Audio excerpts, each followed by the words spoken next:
In the 15th century, these are approximately the known lands in Europe. To the east are the Indies, from where spices and silk come. In Europe, the trade of these luxury products is controlled by the powerful republics of Genoa and Venice. But in 1453, the Ottomans seize Constantinople and bring down the Byzantine Empire. By extending their influence over the Mediterranean, they put an end to the golden age of the Italian republics. In the West, Portugal dreams of opening a new trade route to the Indies and seizing the monopoly on the spice trade. They take advantage of the development of the caravel, a more robust ship capable of handling the oceans, to send explorations to Africa. In 1484, Christopher Columbus, a Genoese navigator living in Lisbon, proposes to the Portuguese king to try to reach Asia by sailing west. According to his calculations, Cathay and Cipango, currently China and Japan, are close enough for the crossing to be feasible. But the king rejects the project. Confident, Christopher Columbus tries his luck with the rival Queen of Castile, but in vain. 2 years later, while Portugal reaches the Cape of Good Hope, the Spanish monarchy completes the Reconquista by seizing Granada. Nothing seems to stop its ambitions. It must now catch up with Portugal in its race towards the Indies. The Queen of Castile and the King of Aragon authorize and finance the expedition of Christopher Columbus. On August 3, 1492, Christopher Columbus leaves Palos with 3 ships and 90 men. After a short stopover in the Canary Islands, they head west and sail for 36 days into the unknown. The crew finally see an island. Columbus lands and meets with the local Taino people.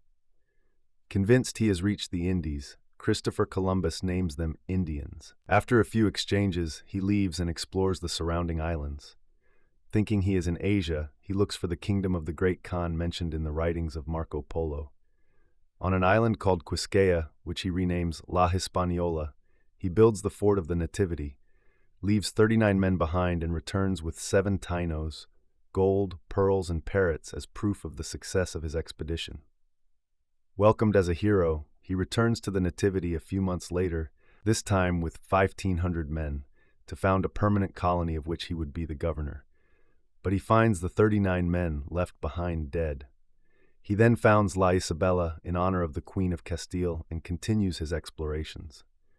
During this time, the Spanish monarchy in Portugal, to avoid conflicts around the newly conquered territories, agree to draw a meridian. The lands to the east can be claimed by Portugal, those to the west by the Spanish monarchy. England in turn begins to search for a new maritime route to India. An expedition is sent further north and reaches a land that is unknown to them.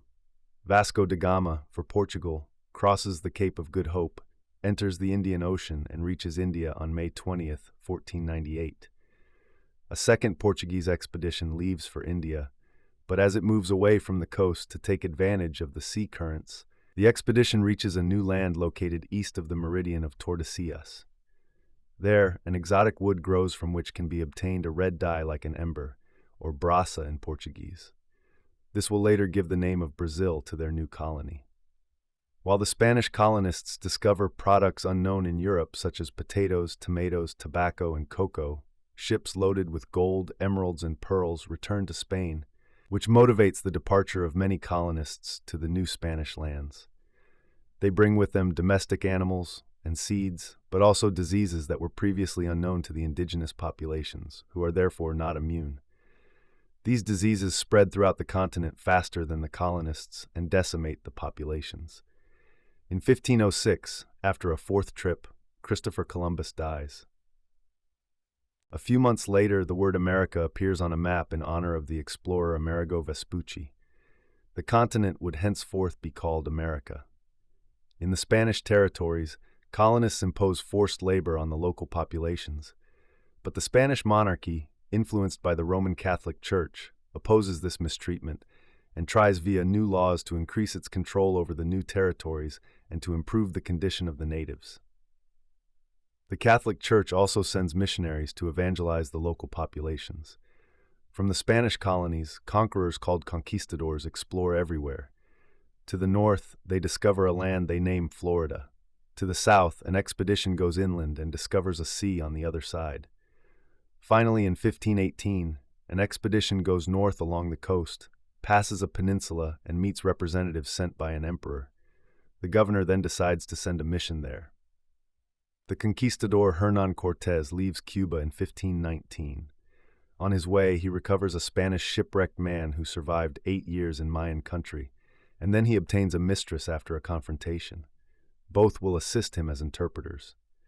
Once on dry land, he understands that he is in the Aztec Empire, whose capital Tenochtitlan controls the surrounding regions. Impressed by the firearms and horses they have never seen before, some of the people choose to join the Spanish crown. Cortés is guided to Tenochtitlan, where the emperor welcomes him peacefully. At the same time, to the south of the continent, Ferdinand Magellan, who is also trying to reach the Indies to the west, passes through a strait that will one day bear his name and enters a new ocean that is unknown to him. In Tenochtitlan, a war breaks out between the Aztecs and Cortés, who had been chased out of the capital. He allies with the rebels and enemies of Tenochtitlan, then besieges the city and cuts off its drinking water supply. But the inhabitants suffer above all from smallpox, which decimates the city. After 75 days of siege, Tenochtitlan collapses and Cortés becomes the governor of New Spain. Despite strong resistance, the Spaniards continue to extend their control in Central America. Spain, which is indebted to German bankers, authorizes them in return to found a colony in an area where houses are built on stilts and which is then named Little Venice or Venezuela. To the south, an expedition goes inland and rumors circulate about a certain Peru kingdom. The navigator Francisco Pizarro then leaves to search for it. He lands and learns that he is in the Inca Empire, which is in a full war of succession. After several contacts by intermediate embassies, a meeting is organized in Cajamarca with the Emperor Atahualpa. But the meeting degenerates, and Pizarro arrests the emperor. 9 months later, in spite of the enormous gold and silver ransom received for his liberation, Pizarro executes Atahualpa and then seizes Cusco, the capital of the empire. While strong rivalries appear between the colonists who want to monopolize the Inca wealth, in the north of Tomabamba, a pocket of Inca resistance is organized around the general Rumiñahui. But finding himself in a difficult situation, he decides to burn Quito and to hide all the Inca wealth. Captured and tortured, he does not reveal the location of this treasure, which, if it exists, has never been found. Further south, Pizarro founds a capital, the City of Kings, which later will become Lima. In 1536, in Cusco, the Incas rebel and take the city. Almagro, Pizarro's ally, who returns from unsuccessful conquests in the south, takes the city and proclaims himself governor of Cusco. A war breaks out between Pizarro and Almagro. Taking advantage of the chaos, the Incas found the kingdom of Vilcabamba, which will resist the Spaniards for 36 years. Further south, a group of populations called the Mapuches also firmly resist the Spanish intrusions. In the north, Spain continues to enlarge its territory considerably. The priest Bartolomé de las Casas denounces the cruel treatments imposed on the natives. Spain in 1542 passes new laws in order to return freedom to the slaves by abolishing the encomienda and by affirming equality of the rights of the natives. In Peru, these laws are very badly received by the colonists. The viceroy tries to make them apply, but a revolt breaks out and he is beheaded. Spain finally manages to regain control of the region and suspends the conquests in America, although many populations still resist Spanish colonization. In Europe, new powers are interested in the riches of America. France, which does not recognize the Treaty of Tordesillas, sends expeditions to Brazil. The colony of France Antarctique is founded there. Annoyed by the new competition, the Portuguese destroy the colony in 1560. They then develop colonization by sending expeditions deep inland in search of mines and slaves. England also has its eye on America. Irritated by the commercial monopoly that Spain is establishing in the Pacific Ocean, the Queen of England secretly finances an expedition by Francis Drake, who plunders Spanish wealth on the Pacific coast. Further north, Drake founds New Albion in the name of the English crown before heading west to return to England. At the same time, the Spanish monarchy takes over Portugal. The United Provinces, quickly followed by England, take advantage of this and try to seize the trade routes in the Portuguese colonies. In South America, further inland, a region little explored by the Spaniards and the Portuguese attracts the covetous. For a century, the myth of El Dorado, the city filled with gold, has been widely circulated. This attracts hundreds of European settlers who devastate the region in search of gold, igniting the fury of local populations. This does not prevent the arrival of French, Dutch, and British Protestants who flee Europe in search of lands far from Catholic influences. To the north, the coasts of Newfoundland, rich in fish, are frequented by many fishermen from all over Europe. As early as 1603, France finances new expeditions to explore Acadia and to found a first settlement at Port Royal. Despite conflicts with the local populations, fishing and fur trading develop. Further south, England founds Jamestown, its first permanent colony. But while the French accelerate colonization with the creation of Quebec, the English attack Acadia. From then on, the two countries and their respective local allies are constantly fighting over the region. After founding New Amsterdam on an island, the Dutch negotiate with the locals to purchase Manhattan Island in exchange for some goods equivalent to 60 florins, which is currently worth about a few $100s. Also in the south, the Dutch expand their possessions and take over a large part of Brazil. But in 1640, Portugal regains its independence and recovers its territories. The Dutch are expelled and concentrate their efforts in the north of the continent by absorbing New Sweden. At the same time, the British take Jamaica from the Spaniards to develop the sugar trade. They also obtain permission to exploit wood on the coast of New Spain. The growing commercial rivalry between the United Provinces and England provokes a war that turns to the advantage of the British. At the peace treaty, the United Provinces cede their North American territories and recover Suriname, which was occupied by the British. New Amsterdam becomes New York. In the West Indies, mainly the French and the British take over islands from the Caribs in order to develop large sugar plantations that require a large workforce. European merchants leave for the African coasts where they buy slaves.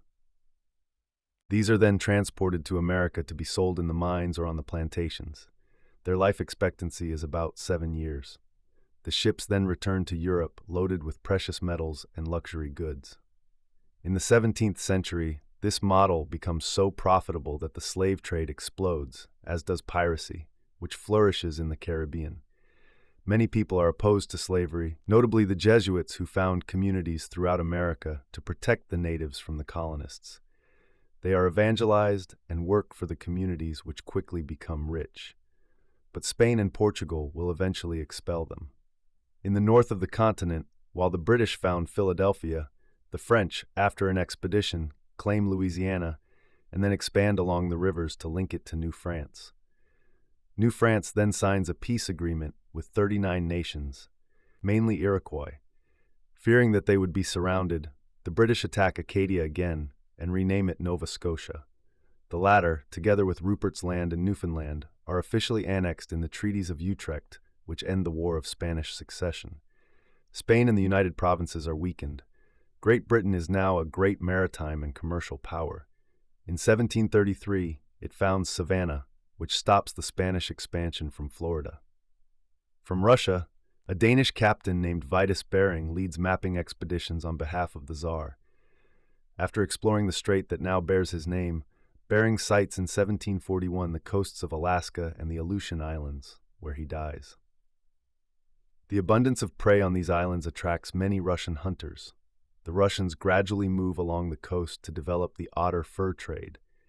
In the Ohio Valley, tensions rise between the French and the British, who are fighting over control of the region. A war begins, which at first turns to the advantage of the French. Great Britain then decides to deport en masse the French-speaking Acadians still present in Nova Scotia. Many die on the way. The survivors are scattered throughout the British colonies. In Europe, the 7 Years' War breaks out. Great Britain, which dominates the seas with its powerful Royal Navy, imposes a maritime blockade on the French colonies which, without reinforcements, fall into the hands of the British. In 1763, in the peace treaty signed in Paris, France gives up most of its American colonies. Spain receives the western part of Louisiana in exchange for Florida. Great Britain dominates all its rivals. but the war has weighed on its finances, and it intends now to take advantage of its many colonies to replenish its coffers by imposing new taxes. Thank you for watching, and please subscribe to our channel Pouring Knowledge for more videos like these.